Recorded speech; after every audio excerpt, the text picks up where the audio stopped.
السلام علیکم ورحمۃ اللہ وبرکاتہ۔ نحمدہ ونصلی علی رسولہ الکریم، اما بعد۔ آج الحمدللہ 11:15 پارے تراویح میں مکمل ہو گئے۔ ہمارا 5واں پارہ چل رہا ہے۔ 5ویں پارے میں دوسرے پاؤ میں 2 رکوع کے بعد اللہ فرماتے ہیں وَمَا لَكُمْ لَا تُقَاتِلُونَ فِي سَبِيلِ اللَّهِ وَالْمُسْتَضْعَفِينَ مِنَ الرِّجَالِ وَالنِّسَاءِ وَالْوِلْدَانِ الَّذِينَ يَقُولُونَ رَبَّنَا أَخْرِجْنَا مِنْ هَٰذِهِ الْقَرْيَةِ الظَّالِمِ أَهْلُهَا وَاجْعَل لَّنَا مِن لَّدُنكَ وَلِيًّا وَاجْعَل لَّنَا مِن لَّدُنكَ نَصِيرًا۔ جب مسلمان ہجرت کر کے مدینہ منورہ تشریف لے آئے تو کچھ مسلمان جو ضعفاء یا معذورین ایسے تھے جو چاہنے کے باوجود، کوشش کے باوجود ہجرت نہ کر سکے، اب وہ بہت کم تھے تو مشرکین جو ہے وہ ان کے اوپر طرح طرح کے ظلم ڈھانے لگے۔ ایک دو کم تھے اور دوسرے کمزور تھے، تو اللہ پاک نے ایمان والوں کو اجازت مرحمت فرما دی۔ اس سے پہلے مکہ میں جب کبھی مشرک مسلمانوں پر ظلم ڈھاتے، پریشان کرتے، تو مسلمان آپ صلی اللہ علیہ وسلم کی خدمت میں درخواست کرتے کہ ہمیں اجازت ہو کہ ہم بھی ان کے ساتھ دو ہاتھ کریں، کچھ تو جواب دیں۔ لیکن اللہ تعالیٰ کی طرف سے حکم یہ تھا کہ ابھی آپ نے صبر کرنا ہے، کچھ کہنا ہے، درگزر کریں۔ تو یہ پہلا موقع آیا کہ اللہ پاک نے اجازت دے دی وَمَا لَكُمْ لَا تُقَاتِلُونَ فِي سَبِيلِ اللَّهِ، تمہیں کیا ہو گیا، کیوں قتال نہیں کرتے ہو اللہ کے راستے میں۔ وَالْمُسْتَضْعَفِينَ مِنَ الرِّجَالِ وَالنِّسَاءِ، کمزور لوگوں کے لیے، مردوں میں سے، عورتوں میں سے، جو بیچارے ہر وقت یہ دعا کرتے ہیں ربنا اخرجنا من هذه القرية الظالم اهلها واجعل لنا من لدنك وليا واجعل لنا من لدنك نصيرا، اے اللہ ہمیں اس بستی سے نکالیے جس کے لوگ ہمارے اوپر ظلم ڈھا رہے ہیں، اور یا اللہ پاک ہمارے لیے کوئی ولی مقرر کر دیجئے، کوئی معاون بنا دیجئے۔ تو اللہ پاک نے ان کی دعا سن لی۔ ان کی دعا کے نتیجے میں اللہ نے ایک راستہ تو یہ بنا دیا کہ صلح حدیبیہ کے بعد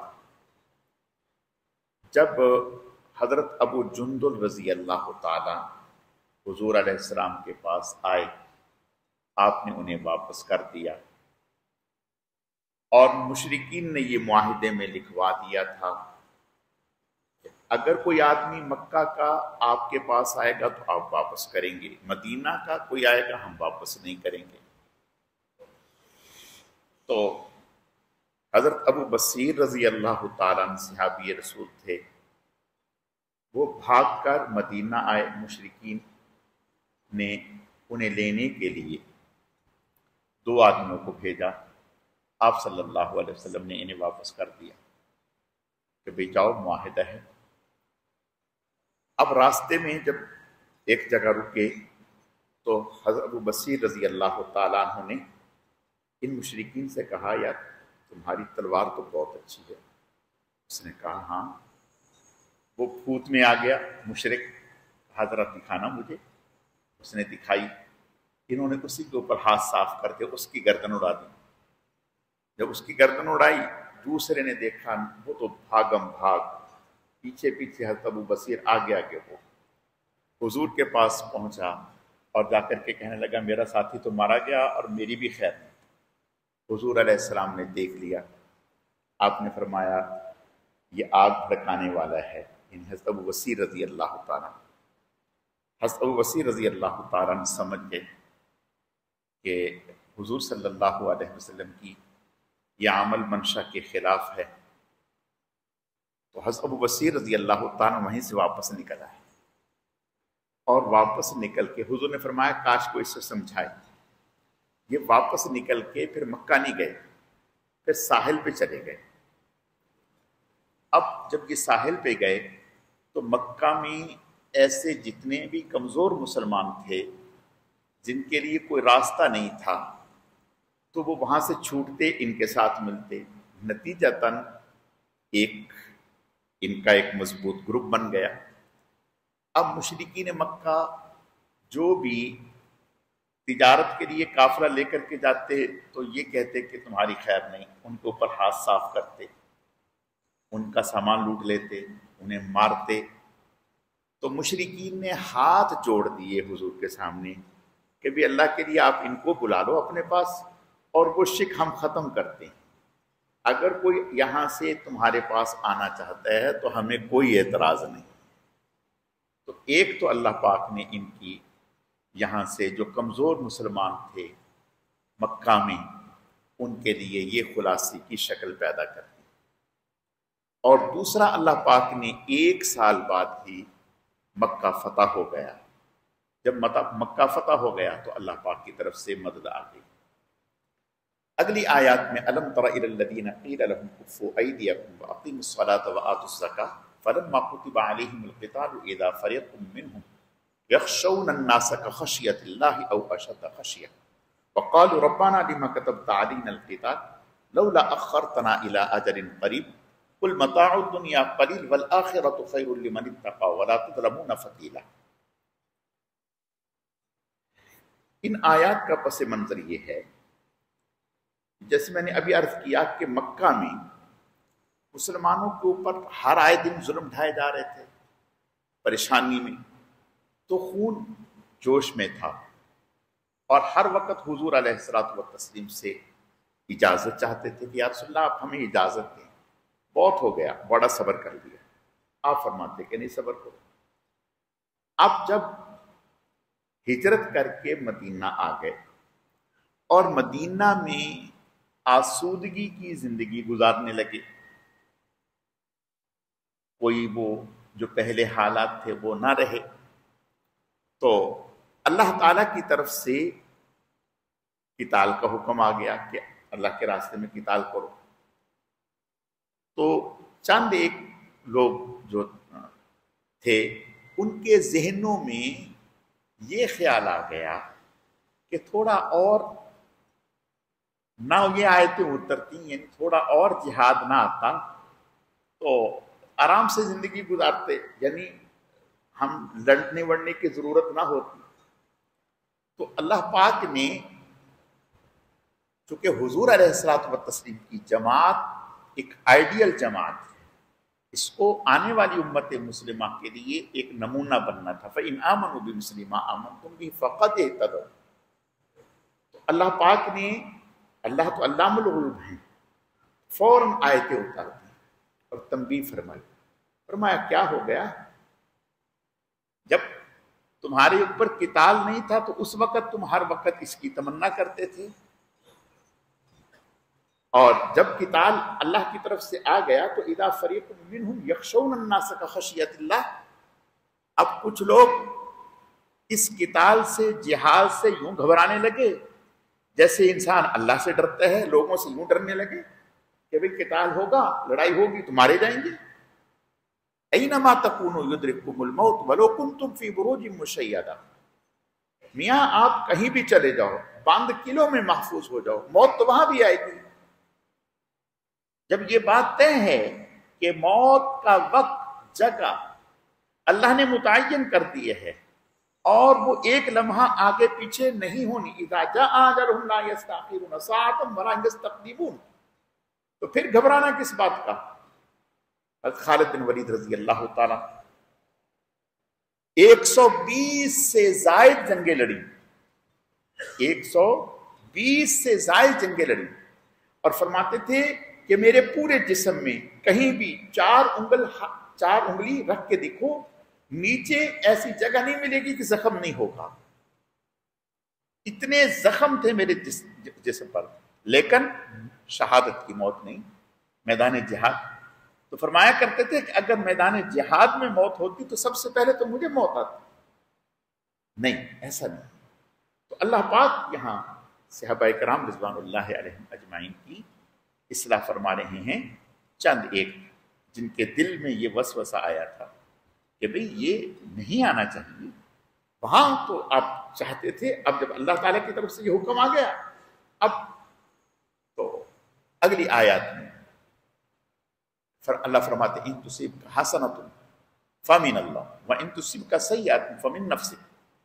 یاد رکھیں، اگر تمہیں کوئی بھلائی، خیر، نفع پہنچتا ہے تو وہ اللہ کی طرف سے ہے، اور اگر تمہیں کوئی تکلیف آتی ہے، مصیبت آتی ہے، تو وہ تمہارے اپنے ہاتھوں کا کیا دھرا ہے. ظہر الفساد فی البر والبحر بما کسبت ایدی الناس. جو بھی کوئی پریشانی، مصیبت، تکلیف آتی ہے وہ اپنے اعمال کی پاداش میں ہے، اعمال کا نتیجہ ہے. فمن نفسک، تو وہ تمہارے نفسوں کی وجہ سے تمہارے اوپر کو مصیبت آتی ہے. اگلی آیات میں 3 شوال، غزوہ احد ہوا شوال میں 3 ہجری میں. ذی قعدہ میں بدر صغرا، مشرکین نے بدر کی لڑائی کے بعد کہا تھا کہ ہم جو ہے ذی قعدہ میں مقابلہ کریں. تو آپ صلی اللہ علیہ وسلم نے صحابہ کرام سے، یعنی غزوہ احد کے 1 مہینے کے بعد، اور صحابہ کرام زخموں سے چور تھے، تو اللہ کی طرف سے حکم ملا کہ بھئی، اور آپ صلی اللہ علیہ وسلم اس وعدے کے مطابق جو پہلے سے ایک ہو چکا تھا، آپ کو پتہ چلا کہ مشرکین شاید تیاری کر رہے ہیں. آپ صلی اللہ علیہ وسلم نے طے فرمایا کہ بھئی ان کے نکلنے سے پہلے ہی ہم نکلیں. تو آپ نے صحابہ کرام رضوان اللہ علیہم اجمعین سے فرمایا فقاتل فی سبیل اللہ، ہمیں اللہ کے راستے میں جہاد کرنا ہے. تو اب جب آپ نے صحابہ کرام سے فرمایا تو تیار تو ہوا، لیکن پورا مجمع تیار نہیں ہوا، کم تیار. تو اللہ پاک نے آیتیں اتار دی فقاتل فی سبیل اللہ لا تکلف الا نفسک وحرض المؤمنین. آپ اللہ کے راستے میں قتال کریں، اور لا تکلف نفسا، آپ ہی مکلف ہیں، آپ کے علاوہ آپ کہنے کے مکلف ہیں، لوگوں کو ترغیب دیں. اور اگر کوئی نہیں نکلتا ہے تو پھر آپ اکیلے نکلیں. وقاتل فی سبیل اللہ لا تکلف الا نفسک وحرض المؤمنین عسى اللہ ان یکف بأس الذین کفروا اللہ اشد بأسا واشد تنکیلا. ان قریب اللہ تعالیٰ آپ کے اس نکلنے کی برکت سے لڑائی کو ختم فرما دے. چنانچہ جب مشرکین کو پتہ چلا کہ آپ صلی اللہ علیہ وسلم نکل آئے اور آپ تشریف لے گئے اور ایک صحابہ کرام کا مجمع آپ کے ساتھ گیا، تو مشرکین مقابلے کے نہیں آئے. اللہ نے ان کے دلوں میں روک ڈال دیا. اگلی آیات میں من یشفع شفاعۃ حسنۃ، فرمایا کہ جو کوئی آدمی سفارش کرتا ہے، اگر خیر کے لیے، نیکی کے کام کے لیے کوئی سفارش کرتا ہے، تو اللہ تعالیٰ اس سے سفارش کرنے پر اجر و ثواب عطا فرمائیں گے. من یشفع شفاعۃ سیئۃ یکن لہ کفل منہا.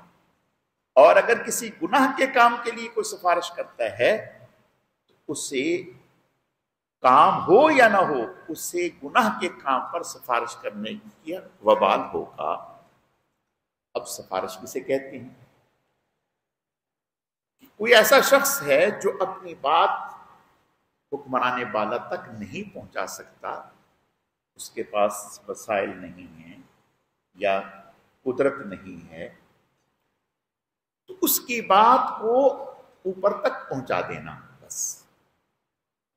اور یہ سمجھتے ہوئے کہ یہ شخص جو ہے یہ اہل ہے. دیکھیں، ایک شخص نہ اہل ہے، ہم جانتے ہیں، اس کی سفارش کرنا یہ گناہ ہے. یہ صحیح نہیں. اہل ہے، میرٹ کی بنیاد پر وہ اس لائق ہے کہ یہ منصب اس کو مل جائے. تو اگر کوئی آدمی اس کی سفارش کر دیتا ہے، بھلے اس کا کام ہو یا نہ ہو، لیکن اللہ تعالی اچھے کام پر سفارش کرنے پر اجر و ثواب عطا فرمائیں گے، اور برے کام پر گناہ ہوگا. لیکن سفارش ہو، فیصلہ نہ ہو.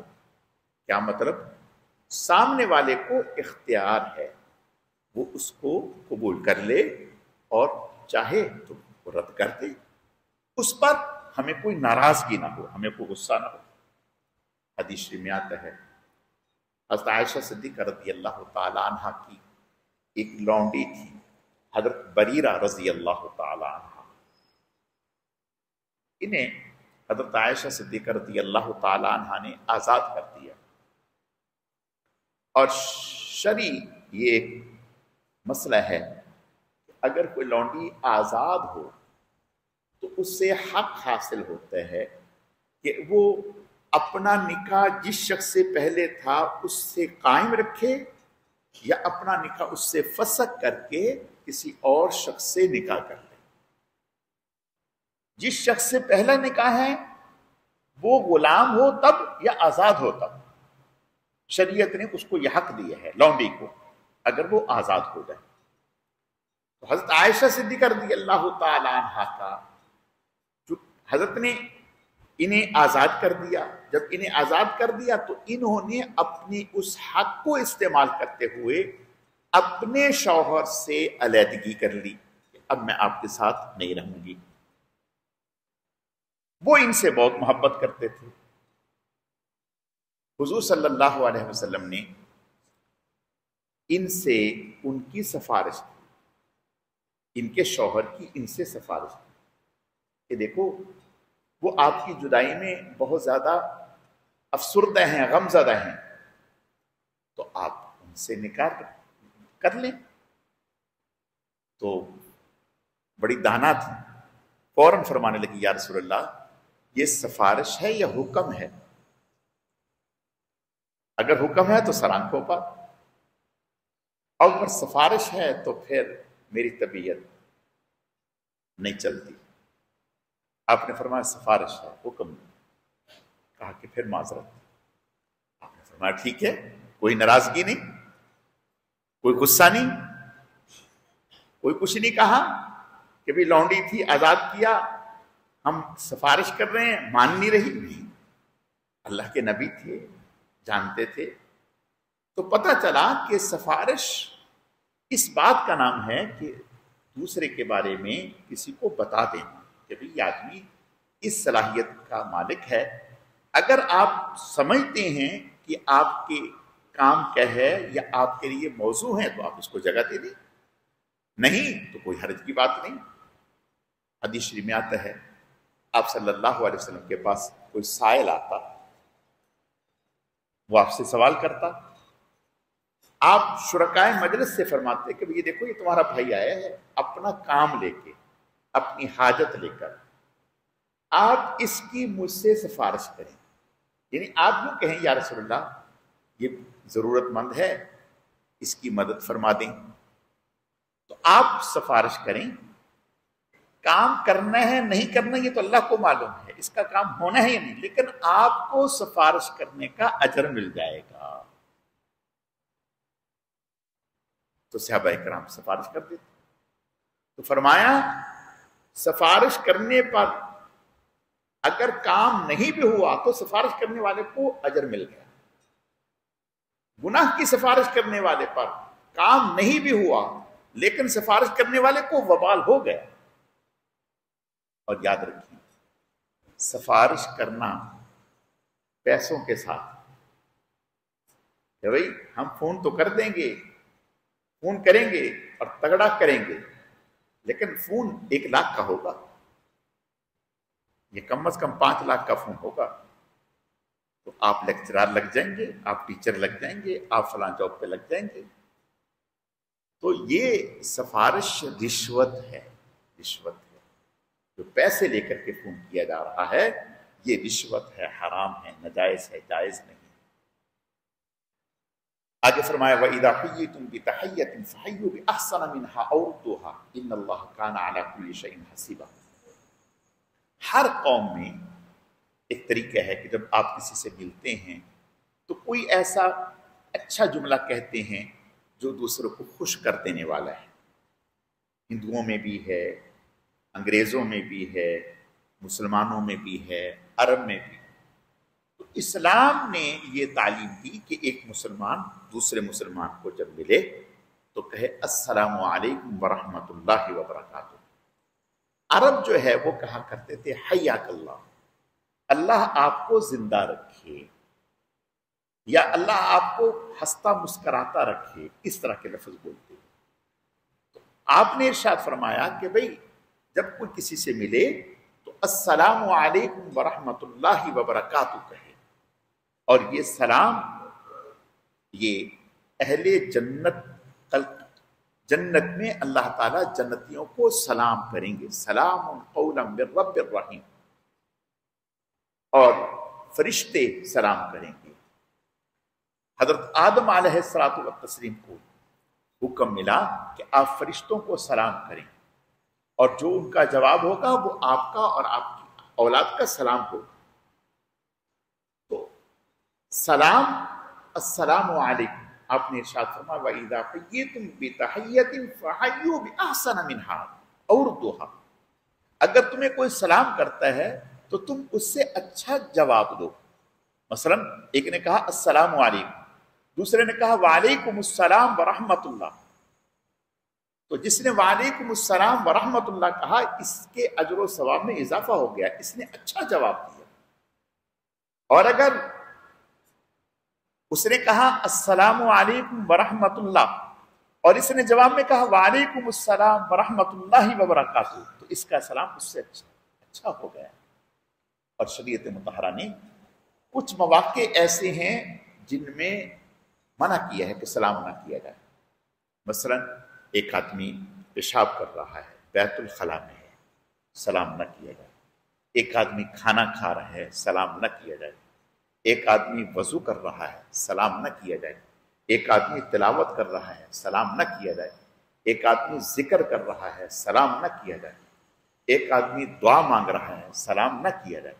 اور اگر سلام کر دیا تو جواب نہیں ہے، یعنی کھانا کھانے والا جواب نہیں دے گا، وضو کرنے والا جواب نہیں دے گا، بیت الخلاء میں بیٹھا ہوا جواب نہیں دے گا، جو تلاوت کر رہا ہے وہ جواب نہیں دے گا، جو ذکر کر رہا ہے وہ جواب نہیں دے گا۔ تو حکم ہے کہ سلام پھر جو چلنے والا ہے وہ کھڑے کو کرے گا، اور جو کھڑا ہے وہ بیٹھے ہوئے کو کرے گا۔ غیر محرم کو سلام نہیں ہے، اور اگر کسی نے کر دیا تو وہ جواب نہیں دے گی، غیر محرم۔ اور آپ صلی اللہ علیہ وسلم نے ارشاد فرمایا تم جنت میں اس وقت تک داخل نہیں ہوگے جب تک کہ مومن نہیں ہوگے۔ اور فرمایا کامل ایمان کیسے حاصل ہوگا؟ جب تک آپس میں محبت نہیں ہوگی۔ اور محبت کیسے ہوگی؟ فرمایا محبت حاصل کرنے کے لیے سلام ہے۔ آپ صلی اللہ علیہ وسلم نے ارشاد فرمایا افشوا السلام واطعموا الطعام، سلام کو عام کرو، اس سے محبت بڑھتی ہے، کینہ دور ہوتا ہے، حسد دور ہوتا ہے۔ البادئ بالسلام بریء من الکبر، فرمایا سلام کرنے میں پہل کرنے والا تکبر سے پاک ہے۔ صحابہ کرام جا رہے ہیں، بیچ میں درخت آ گیا، پھر ملے، ایک ادھر سے ایک ادھر سے، پھر ایک دوسرے کو سلام کر دیا، اور ہم منتظر رہتے ہیں کہ کوئی ہمیں سلام کرے۔ آپ صلی اللہ علیہ وسلم بچوں کو سلام فرماتے، اور حدیث شریف میں آتا ہے آپ صلی اللہ علیہ وسلم اگر کسی سلام فرماتے تو جب تک وہ ہاتھ نہ چھڑواتا ہاتھ نہ چھوڑتے، ہاتھ نہ چھوڑتے۔ حضرت ابو ہریرہ رضی اللہ تعالیٰ، آپ صلی اللہ علیہ وسلم تشریف لے جا رہے ہیں گلی میں، سامنے سے حضرت ابو ہریرہ آپ نے دیکھ لیا، کچھ دیر کے بعد آپ نے توجہ ادھر ادھر ہوئی، حضرت ابو ہریرہ رضی اللہ تعالیٰ گلی سے ادھر ادھر ہو گئے۔ آپ نے فرمایا کہ اچھا یہ تو سامنے آ رہے تھے۔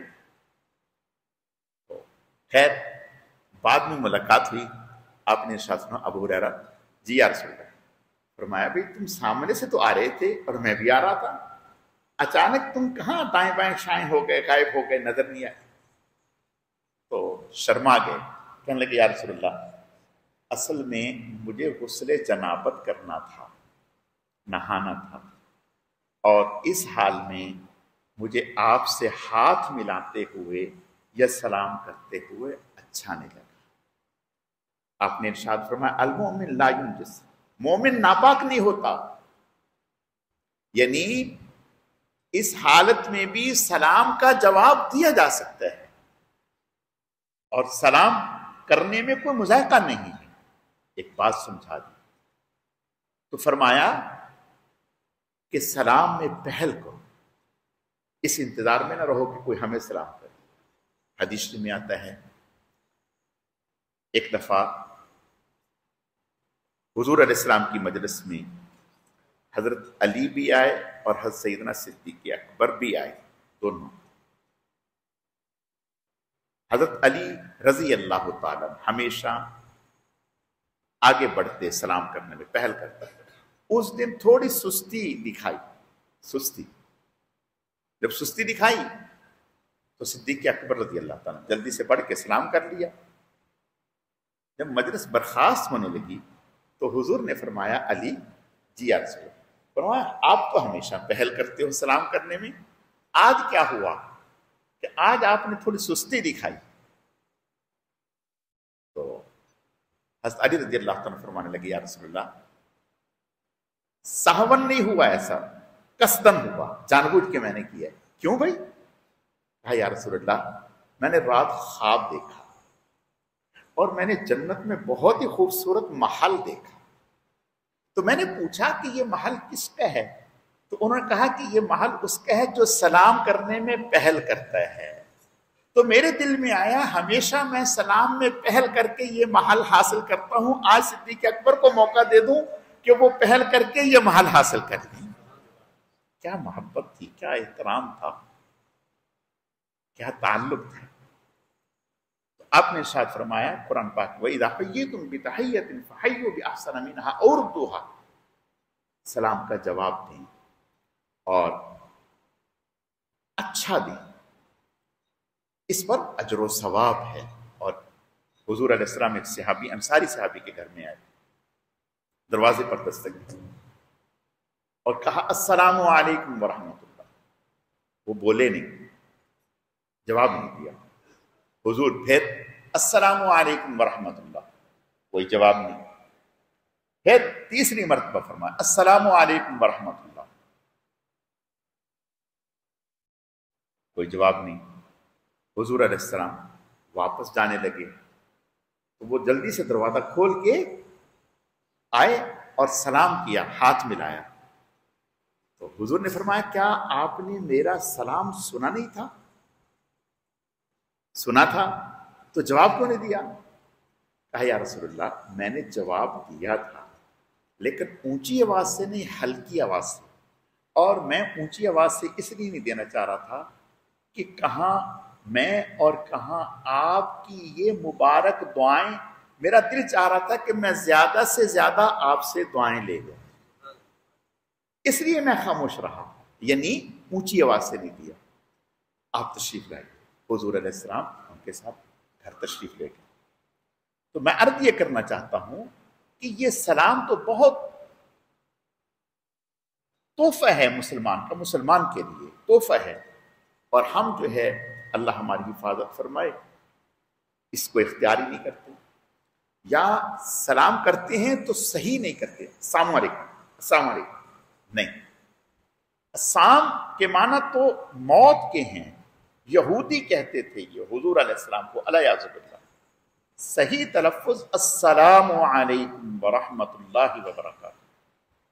اب رہا مسئلہ کبھی دور سے سلام ہم ہاتھ اٹھا دیتے ہیں، یہ سلام نہیں ہے، یہ تو سلام کا اشارہ ہے۔ اشارے سے سلام نہیں، سلام کے ساتھ اشارہ کیا جا سکتا ہے، سلام کے ساتھ اشارہ کیا جا سکتا ہے، یعنی آپ نے کہا السلام علیکم ورحمۃ اللہ وبرکاتہ، ٹھیک ہے، اگر صرف اشارہ نہیں کیا السلام علیکم ورحمۃ اللہ کہہ دیا تو بھی ٹھیک ہے، اور اگر زبان سے سلام نہیں کیا، یوں کر دیا، یہ کچھ بھی نہیں ہے، یہ کچھ بھی نہیں ہے۔ تو ہمارے ہاں یوں کر دیتے ہیں، یوں کر دیتے ہیں، نہیں، سلام کے ساتھ اشارہ کیا جا سکتا ہے، اشارے کے ساتھ سلام نہیں ہوتا۔ اگلی آیات میں مکہ سے کچھ لوگ مدینہ آئے اور اپنے آپ کو مسلمان ظاہر کیا، پھر تھے منافق، یعنی اندر میں کفر تھا۔ کچھ وقت کے بعد حضور علیہ السلام سے کہنے لگے کہ ہمیں اجازت دیں، ہم ذرا مکہ کچھ تجارت کے سلسلے میں جانے۔ آپ نے فرمایا ٹھیک ہے۔ جب وہ چلے گئے، آئے نہیں، لوٹے نہیں، تو اب مسلمانوں میں دو جماعتیں ہو گئی۔ ایک یہ کہنے لگے کہ بھئی ویسے ہی کسی کام سے رک گئے ہوں گے، دیر ہو گئی۔ ایک نے کہا کہ نہیں، وہ منافق ہیں، وہ کفر اندر میں تھا، وہ اس لیے نہیں آئے۔ آپس میں مسلمانوں میں تھوڑا سا تکرار سا ہونے لگا، تو اللہ پاک نے آیت اتار دی، فَمَا لَكُمْ فِي الْمُنَافِقِينَ فِئَتَيْنِ وَاللَّهُ أَرْكَسَهُمْ بِمَا كَسَبُوا أَتُرِيدُونَ أَن تَهْدُوا مَنْ أَضَلَّ اللَّهُ۔ آپ کو کیا لگے بھئی منافقوں کے بارے میں، یعنی اللہ نے ان کا کفر کھول دیا، جو چھپا ہوا تھا کھول دیا کہ وہ کافر ہیں، مسلمان نہیں ہیں۔ اگلی آیات میں اللہ پاک نے قتل کے بارے میں حکم فرمایا، وَمَا كَانَ لِمُؤْمِنٍ أَن يَقْتُلَ مُؤْمِنًا إِلَّا خَطَأً۔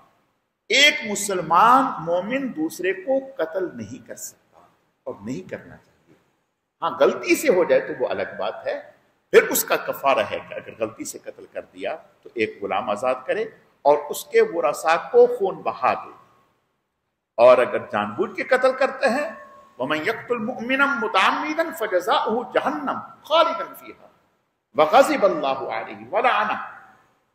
ایسی سخت سزا کہ جان بوجھ کر مسلمان کو قتل کرنا سخت کبیرہ گناہ ہے، جہنم میں جائے گا، سزا بھگتے گا۔ اگر سچی توبہ کر لی سزا بھگتے گا، پھر اللہ تعالیٰ اس کو معاف کر دے۔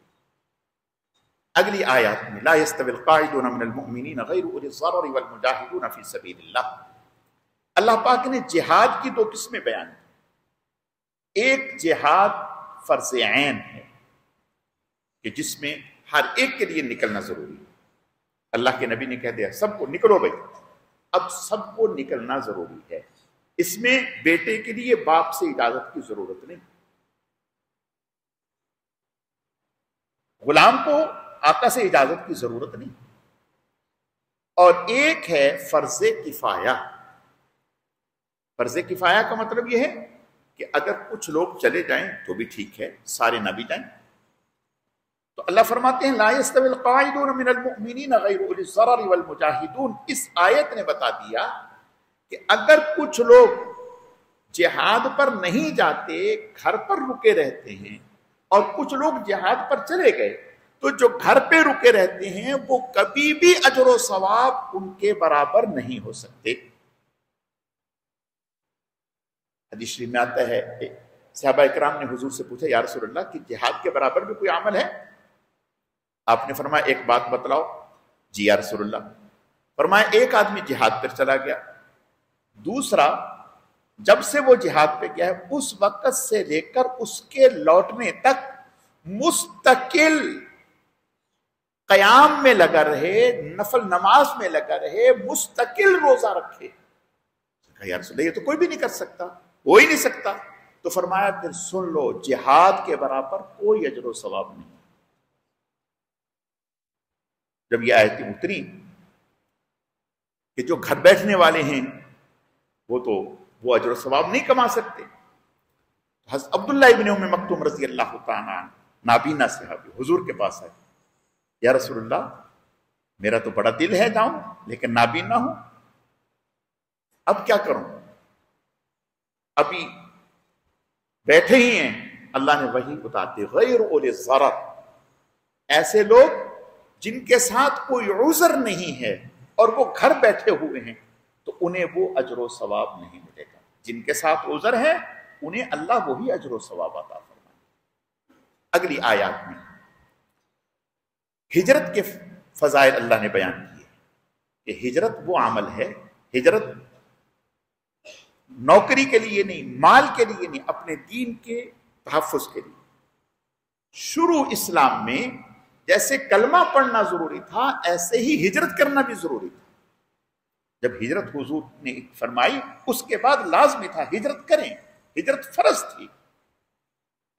تو اللہ پاک فرماتے ہیں کہ جو آدمی ہجرت کرتا ہے اس کے ہجرت کی برکت سے زندگی کے پہلے تمام گناہ اللہ معاف فرما دیتے ہیں، تمام۔ ایک صحابی ہجرت کے لیے نکلے، راستے میں موت آ گئی۔ جب موت آ گئی تو اللہ نے آیتیں اتار، وَمَن يَخْرُجْ مِن بَيْتِهِ مُهَاجِرًا إِلَى اللَّهِ وَرَسُولِهِ ثُمَّ يُدْرِكْهُ الْمَوْتُ فَقَدْ وَقَعَ أَجْرُهُ عَلَى اللَّهِ، جو ہجرت کے لیے نکلا اور موت آ گئی، اس کو اللہ نے ہجرت کا اجر و ثواب عطا فرما دیا۔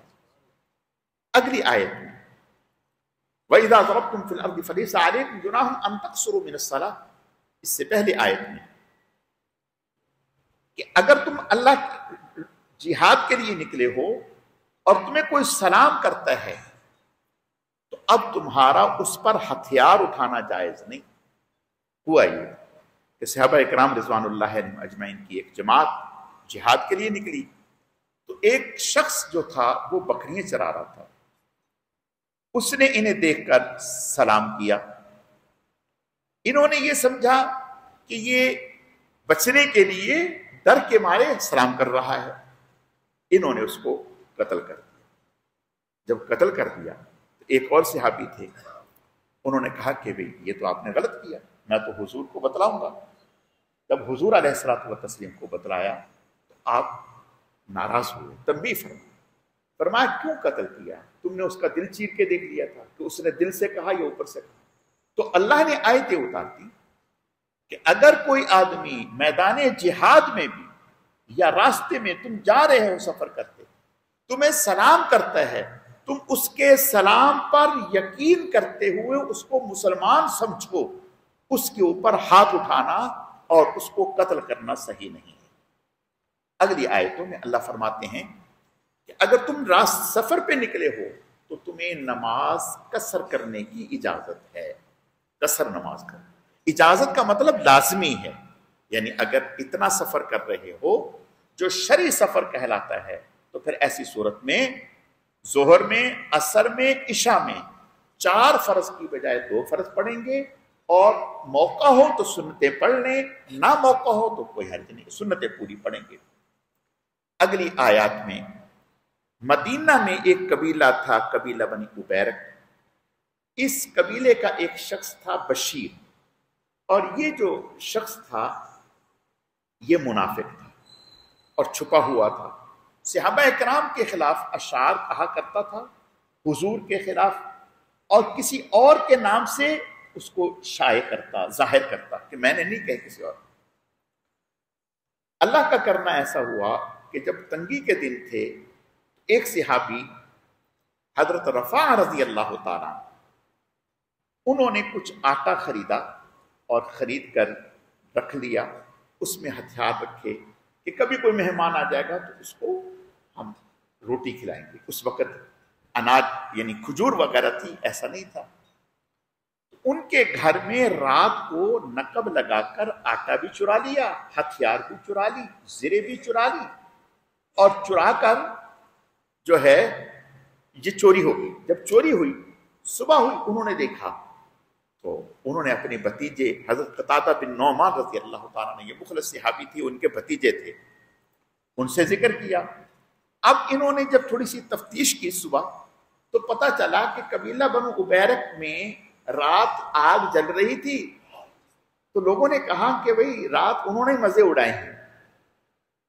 جب انہیں بھنک پڑی کہ بھئی ہمارا جو ہے وہ نام پتہ چل رہا ہے، تو وہ آئے ان کے پاس اور ان سے کہنے لگے کہ یہ ایک صحابی کا نام دیا، لبید بن سہل، کہ یہ اس نے کیا ہے، تو ہم نے نہیں کیا۔ اس صحابی کو پتہ چلا، وہ مخلص سے، انہوں نے تلوار نکالی، انہوں نے کہا اب تو میں تلوار اس وقت تک نیام میں نہیں ڈالوں گا جب تک کہ چور نہ پکڑا جائے۔ انہوں نے ان کو کہا کہ تم پریشان نہ ہو، تم تلوار اپنی رکھو اندر، ہم کوشش کرتے ہیں، چور ڈھونڈتے ہیں۔ اور یہ جو جن کی چوری ہوئی تھی یہ حضور علیہ السلام کے پاس، ادھر انہوں نے چلاکی یہ کی جن کی چوری ہوئی، جنہوں نے چوری کی تھی انہوں نے اس جو بوری تھی جس میں آٹا تھا اور سامان تھا اس کے ایک کونا کا تھوڑا سا سوراخ کر کے نا تو لے کے گئے، اس میں سے آٹا نکال لیا اور اوزار جو ہے وہ بورا اور وہ اوزار ایک یہودی کے گھر میں رکھوا دیا اور آٹا گرتا ہوا جا رہا تھا۔ اب جب تلاش کی تھوڑا تھوڑا جب تلاش کی تو پتہ چلا کہ بھئی یہودی کے ہم، اب یہودی نے کہا قسمیں کھا کر کہ میں نے نہیں کی، یہ فلاں لوگوں نے میرے گھر میں ہتھیار اور یہ چیزیں رکھوائی ہیں۔ اب یہ جو صحابی تھے حضرت رفاع جن کی چوری ہوئی تھی، انہیں یہ یقین ہو گیا کہ یہ چوری قبیلہ بن مبارک کے لوگوں نے کی ہے۔ یہ حضور کے پاس آئے اور حضور کو کہا، حضور نے کوئی جواب نہیں دیا۔ ادھر ان لوگوں نے یہ کیا کہ محلے والے لوگوں کو ساتھ ملا لیا، خاندان والے لوگوں کو ساتھ ملا لیا اور ملا کر کے حضور کے پاس آ گئے، کہا یا رسول اللہ یہ دیکھیں رفاع بلا وجہ ہمارے اوپر الزام لگا رہے ہیں، ہم مسلمان ہیں اور یہودی جو ہے اس کے گھر سے ہتھیار برآمد ہوئے ہیں، تو آپ صلی اللہ علیہ وسلم یہی سمجھے کہ جو یہ صحیح کہہ رہے ہیں۔ تو حضور نے ان کو کہا کہ تم خام خواہ ایک مسلمان کے اوپر تم الزام لگا رہے ہو جبکہ یہودی سے سامان برآمد ہوا ہے۔ یعنی آپ اور انہیں تھوڑا سا صدمہ ہوا کہ حضور مجھے ہی فرما رہے ہیں اور میں یعنی حضور مجھے ہی فرما رہے ہیں۔ انہیں تھوڑا سا ہوا اور پریشان ہو کے گھر میں بیٹھ گئے کہ کاش کہ میں حضور سے کہتا ہی نہ۔ اللہ نے پورا 1.5 رکوع اتار دیا، انا انزلنا الیک الکتاب بالحق لتحکم بین الناس بما اراک اللہ ولا تکن للخائنین خصیما واستغفر اللہ ان اللہ کان غفورا رحیما۔ اللہ حضور سے فرمایا کہ آپ ویسے فیصلہ کریں جیسے ہم آپ کی طرف وحی کر رہے ہیں، ویسے فیصلہ کریں، اور جو خیانت کرنے والے لوگ ہیں ان کی طرفداری نہ کریں، ان کی طرفداری نہ کریں۔ اور اللہ فرماتے ہیں وَلَوْلَا فَضْلُ اللَّهِ عَلَيْكَ وَرَحْمَتُهُ لَهَمَّتْ طَائِفَةٌ مِّنْهُمْ أَن يُضِلُّوكَ، اگر اللہ کا آپ پر فضل نہ ہوتا، آپ پر اللہ کی طرف سے وحی نہ آتی تو ایک جماعت نے تو آپ کو پھسلا دیا تھا۔ یعنی آپ تو ان کی باتوں میں آ کر کے انہیں بے قصور اور اس کو قصوروار ٹھہرا رہے تھے۔ یہ تو اللہ کا آپ پر فضل ہو گیا۔ اور ان سے جو انہوں نے اپنی برادری کے چند ایک لوگوں کو ساتھ ملا لیا تھا ان کو ڈانٹ پڑی کہ آج تم ان کی طرفداری میں بول رہے ہو اور باتیں کر رہے ہو، کل قیامت کے دن اللہ کی بارگاہ میں کون بولے گا؟ جب یہ پول کھلا وہ جو شیطان تھا اصل جس نے چوری کی تھی وہ بھاگ گیا، وہ تو پہلے کافر تھا، منافق تھا، وہ بھاگ گیا، مکہ میں پہنچ گیا۔ اب مکہ میں جا کر کے وہاں بھی اس نے کسی کی چوری کی، پھر وہاں سے بھاگا، پھر دوسری کی چوری کی۔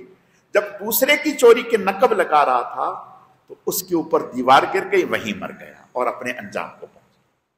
تو ان آیتوں میں اللہ نے حضور علیہ السلام اور حضور علیہ السلام کو یہ فرمایا کہ یہ اللہ کا فضل ہے، ہم آپ کو جو ہے رہنمائی کرتے ہیں۔ یعنی اس سے یہ پتہ چلا کہ حضور علیہ السلام کے پاس علم بہت تھا، اللہ کے بعد سب سے زیادہ حضور کے پاس علم تھا، لیکن اتنا ہی تھا جتنا اللہ دیتے ہیں۔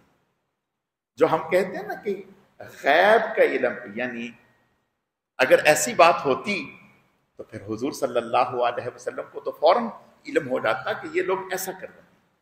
اگلی آیات میں شرک کی مذمت بیان کی ہے، اس سے اگلی آیات میں وراثت کے احکام بیان کیے ہیں، اس سے اگلی آیات میں اللہ فرماتے ہیں منافقین کے بارے میں ان المنافقین یخادعون اللہ وهو خادعهم واذا قاموا الى الصلاة قاموا كسالى يراؤون الناس، کہ یہ منافقین دھوکہ دیتے ہیں، جب نماز کے لیے کھڑے ہوتے ہیں تو دکھانے کے لیے سستی کاہلی، بدل نخواستہ، دل نہیں چاہ رہا، اس لیے تو وہ تو مانتے ہی نہیں، کافر ہیں۔ اللہ فرماتے ہیں ان المنافقین فی الدرک الاسفل من النار، منافق قیامت کے دن جہنم کے نچلے درجے میں ہوں گے۔ اللہ تعالیٰ سمجھنے کی، عمل کرنے کی توفیق عطا فرمائے۔ الحمدللہ رب العالمین والعاقبۃ للمتقین۔ والصلاة والسلام على سید المرسلین اللہم صلی علی محمد النبی الامی وعلی آلہ واصحابہ وبارک وسلم صلی علیہ رب اغفر وارحم وانت خیر الراحمین۔ اے اللہ جو کچھ کہا سنا گیا اپنی بارگاہ میں قبول فرما، کمی کوتاہیوں کو معاف فرما، اعمال میں اخلاص پیدا فرما، اپنی رضا نصیب فرما، بہکنے بھٹکنے گمراہ ہونے سے ہماری حفاظت فرما۔ سبحان ربک رب العزة عما یصفون وسلام علی المرسلین والحمد للہ رب العالمین برحمتک یا